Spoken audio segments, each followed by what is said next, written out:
नमस्ते दोस्तों। आज हम बात करेंगे महाभारत के दो महानायकों गंगापुत्र भीष्म और भगवान श्री कृष्ण की।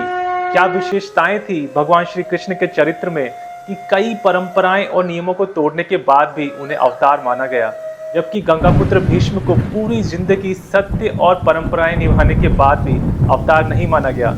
वीडियो के एंड में मैं ये बताऊंगा कि बचपन में मैंने इस प्रश्न को कहाँ पढ़ा था जिससे मुझे महाभारत को और गहराई से समझने में मदद मिली। तो चलिए शुरू करते हैं एंटरटेनमेंट और नॉलेज से भरी हुई सीरीज का जिसका नाम है। शुरुआत करते हैं भगवान श्री कृष्ण से। भगवान श्री कृष्ण की बचपन की बाल लीलाओं के बारे में तो हम सब ने पढ़ा है या टीवी पे देखा है, लेकिन आज हम बात करेंगे उनकी गहरी सोच और डिसीजन मेकिंग के बारे में। इसका पहला उदाहरण है गोवर्धन पर्वत, जिसकी हम आज भी पूजा करते हैं। दोस्तों, हमारी संस्कृति में हम प्राचीन काल से ही प्रकृति से अपने जुड़ाव को समझते थे, इसलिए हमारे ऋषियों ने प्रकृति के प्रमुख भागों जैसे धरती, जल, अग्नि और वायु को देवता माना और उनकी उपासना की।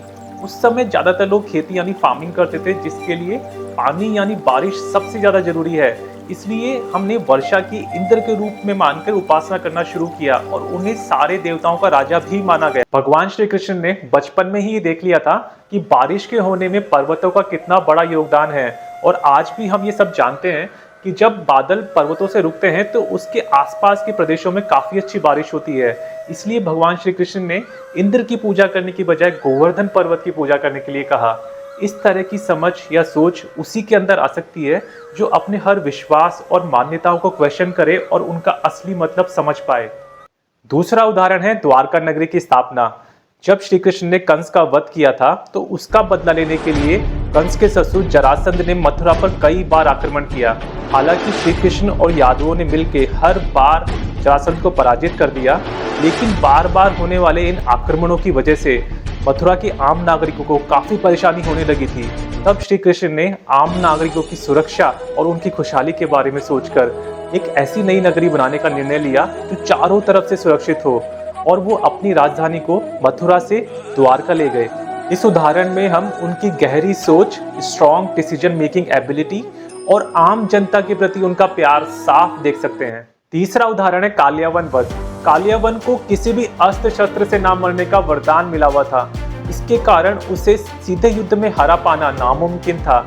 श्री कृष्ण ने कालियावन को हराने के लिए एक अनोखी योजना बनाई। उन्हें पता था कि मुचुकुंद नाम के एक राजा सैकड़ों सालों से एक गुफा में योग निद्रा के अंदर है, और इतने सालों से योग निद्रा में होने के कारण उनके अंदर काफी योग शक्ति इकट्ठी हो चुकी है, जिसकी वजह से जब भी कोई उन्हें नींद से उठाएगा और उनकी दृष्टि उस इंसान पे पड़ेगी तो वो तुरंत भस्म हो जाएगा। इसलिए श्री कृष्ण कालियावन को युद्ध के मैदान से भगाते हुए सीधा उस गुफा तक ले जाते हैं और गुफा में जाकर राजा मुचकुंद को अपने वस्त्र उड़ा देते हैं। कालियावन को लगता है कि श्री कृष्ण गुफा के अंदर सो रहे हैं और वो राजा मुचकुंद को श्री कृष्ण समझकर उठा देता है और उनकी योगाग्नि से भस्म हो जाता है। इस प्रकार युद्ध के मैदान से भागने के कारण श्री कृष्ण का नाम रणछोड़ दास भी पड़ जाता है। इस कथा से हम समझ सकते हैं कि श्री कृष्ण के अंदर उस युग के बाकी योद्धाओं की तरह बिल्कुल भी ईगो या अहंकार नहीं था।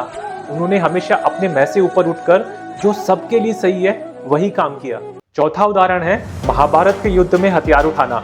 श्री कृष्ण ने महाभारत के युद्ध के शुरू होने से पहले ही ये प्रतिज्ञा ली थी कि वो इस युद्ध में हथियार नहीं उठाएंगे, लेकिन युद्ध के दौरान जब उन्होंने देखा कि अर्जुन या कोई भी दूसरा योद्धा गंगापुत्र भीष्म को पराजित नहीं कर पा रहा है, तो वो श्री कृष्ण स्वयं गंगापुत्र भीष्म को पराजित करने के लिए युद्ध में हथियार उठाने को तैयार हो गए थे। हालांकि अर्जुन उन्हें रोक लेता है, लेकिन इस बात से उन्होंने ये संदेश देने की कोशिश की कि उनके लिए मानव धर्म उनकी व्यक्तिगत प्रतिज्ञा से कहीं बढ़कर है। अब बात करते हैं गंगापुत्र भीष्म की। भीष्म का चरित्र भी बहुत सारी विशेषताओं से भरा हुआ था।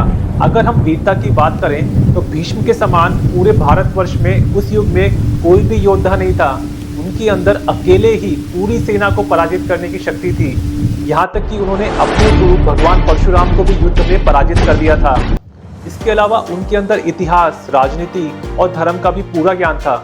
इतनी सारी विशेषताओं के होने के बावजूद उनके अंदर सबसे बड़ी कमी थी कि उन्हें सही या गलत की पूरी गहराई में समझ नहीं थी, जिसकी वजह से वो सही समय पे सही निर्णय नहीं ले पाते थे। उन्होंने अपने पिता की इच्छा पूरी करने के लिए प्रतिज्ञा ली थी और अपने पूरे जीवन वो उसी प्रतिज्ञा से बंधे रहे, यहाँ तक कि द्रौपदी चीरहरण और पांडवों के साथ होने वाले अन्याय को भी वो रोक नहीं पाए। भीष्म ने हमेशा अपनी प्रतिज्ञा यानी अपने व्यक्तिगत धर्म को समाज और राष्ट्र के धर्म से ऊपर माना, और इसी कारण से बहुत सारी अच्छाइयों और विशेषताओं के होने के बावजूद उन्हें अवतार नहीं माना गया। भगवान श्री कृष्ण और गंगापुत्र भीष्म के इस कंपैरिजन से हमें ये सीखने को मिलता है कि हमें लाइफ में सही और गलत की पूरी गहराई से समझ होनी चाहिए, लेकिन ये तभी पॉसिबल है जब हम खुद को पूरी तरह से जान पाए, क्योंकि उसी के बाद हम अपने मैं से ऊपर उठ के दुनिया में हर चीज को गहराई से समझ सकते हैं। श्री कृष्ण और भीष्म के व्यक्तित्व को कंपेयर करने वाले इस प्रश्न को मैंने अपने स्कूल में हिंदी के एक चैप्टर भीष्म को अवतार क्यों नहीं माना गया में पढ़ा था,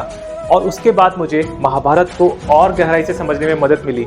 उम्मीद करता हूँ आपको आज का वीडियो इन्फॉर्मेटिव लगा होगा। अगर आप महाभारत के किसी और टॉपिक या किसी और घटना या किसी और व्यक्ति के बारे में वीडियो देखना चाहते हैं तो नीचे कमेंट करके जरूर बताएं। अगर आपको आज का वीडियो अच्छा लगा तो वीडियो को लाइक करें, चैनल को सब्सक्राइब जरूर करें। नमस्ते।